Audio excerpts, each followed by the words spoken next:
Donc ouais, on t'hésite pas un moment. Là, ça déjà pas demandé.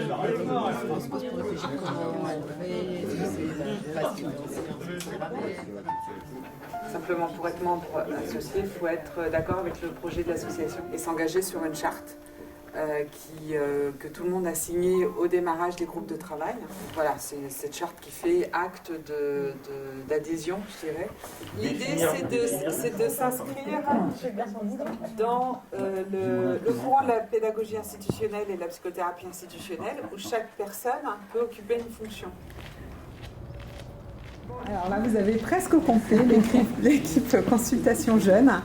C'est les filles jeunes, du groupe consultation jeune.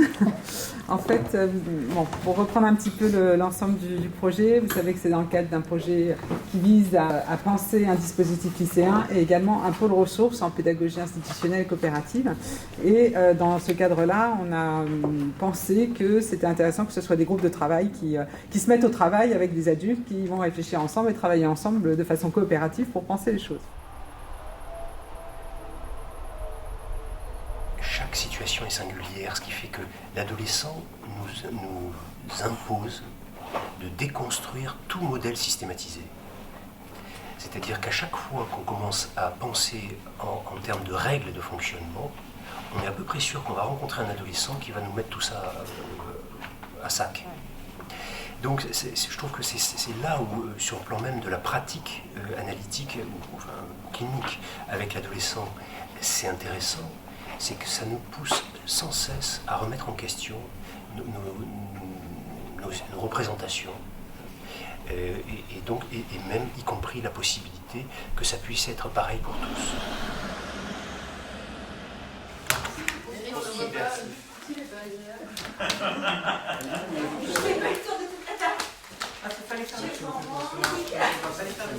Là, le texte choisit de départ, le truc de départ. Moi, je crois que le plus important, c'est que l'enseignant il soit à l'aise avec sa manière d'enseigner.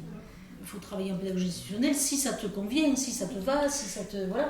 Sinon, moi, j'ai des très bons amis qui travaillent autrement et visiblement, ça va bien, quoi. Voilà, il n'y a pas un dogme de la classe pays, il faut faire comme ci et comme ça. Puis, ça dépend du contexte. Une année, on va pouvoir faire comme ça. Donc, on est dans de l'humain. Comme il se doit, comme un vernissage de page blanche, comme un vrai vernissage en fait, il y a toujours un discours, déjà commencer par vous remercier tout ce temps que vous êtes. Aujourd'hui, chacun va dire chercher sa page blanche, la page blanche d'un kakémono tout blanc. Vous allez changer, c'est quoi le lycée utopique, c'est quoi le lycée idéal, ça serait quoi, voilà. Comment l'école peut-elle contribuer justement à promouvoir le vivre ensemble et le faire ensemble? D'abord, pour le faire, une des choses qui m'avait frappé quand j'avais interrogé des élèves, et notamment des élèves en difficulté scolaire, c'est que les élèves en difficulté scolaire se décrivent souvent scolairement. C'est-à-dire que les autres se décrivent par d'autres caractéristiques. Et quand vous avez des élèves qui se définissent comme étant bons ou moins bons, l'image qu'on leur envoie est une image qui les enferme justement dans une incapacité.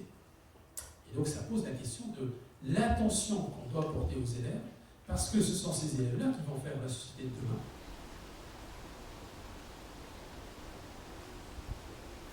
Projet Kakémono, on a une personne qui est plusieurs... voilà. Je trouve que c'est un groupe très stimulant, riche, puisque comme on l'a dit tout à l'heure, en fait, on était un premier groupe, et en fait, plein de personnes se sont greffées au fil du temps. Et c'est vrai que ce qui est vraiment intéressant, c'est comment tout essaime et à l'idée d'un départ, d'un recueil de paroles, en fait, on est arrivé à être en lien avec des enseignants, avec les élèves, enfin voilà, c'est vraiment... c'est extrêmement riche.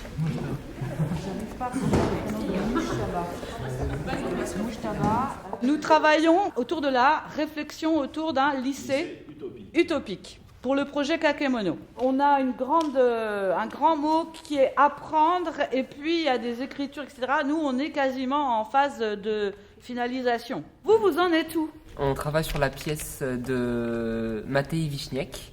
Remplissez vos poumons d'air. Encore. Dites utopie. Encore une fois. Utopie. Et ça, c'est moi qui l'ai fait. Ça, c'est vous. Pareil, il faudra faire des découpages. C'est-à-dire qu'il faut, ça serait bien d'avoir justement ces éléments-là pour les mettre sur l'affiche, d'avoir des photos de ça. Partager sur l'expérience de lycée, les adultes comme les ados, on a beaucoup échangé là-dessus. Puis on savait pas trop où on allait, mais on disait bon, ok, on parle, et puis ça s'est fait un peu ensemble. Quoi. C'est ça qui était fou, c'est qu'on savait vraiment pas où on allait et on n'a pas vraiment.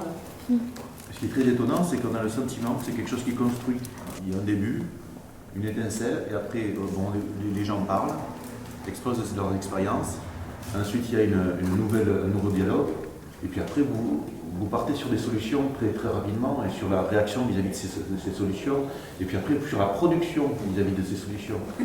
Donc c'est, je pense, le lycée utopique, c'est ça, quoi. C'est un bel exercice de l'utopie.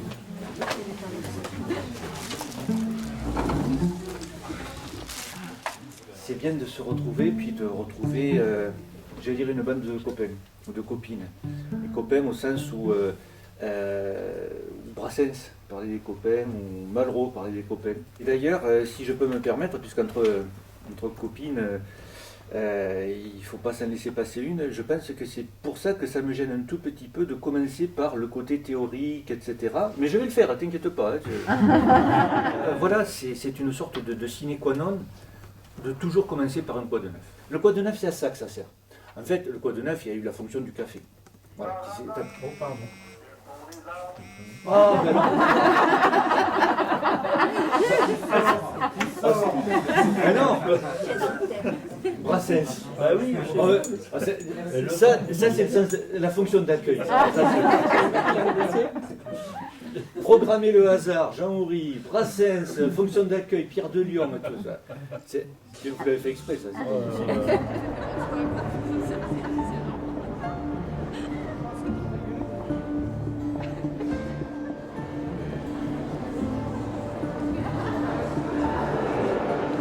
Et t'as vu le truc donc avec les 612 années techno en Canson.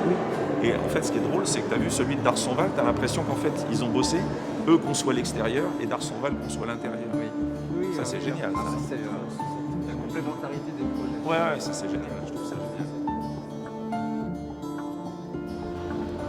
Donc en fait on est dans un bâtiment annexe de notre lycée support à Vitry et on a donc les 3 quarts à peu près de ce couloir au premier étage qui fait un espace un peu sécurisé, un peu à part, un peu coucounant pour les élèves qui ont un peu du mal avec la masse, avec les 1000 et quelques élèves du lycée support.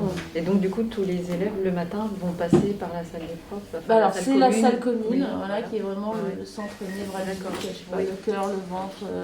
Non mais c'est important, c'est pas une salle qui est comme nous, non, elle n'est pas interdite aux élèves, réservée aux profs. Donc il y a les casiers élèves, il y a les casiers profs. Chaque élève a son casier. Chaque élève a son petit casier pour mettre.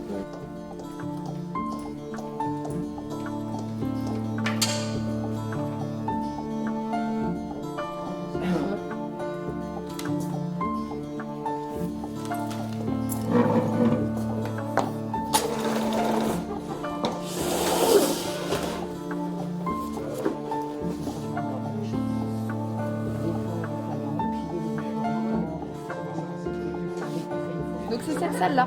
Du coup, d'accord, très bien. Écoute, je vais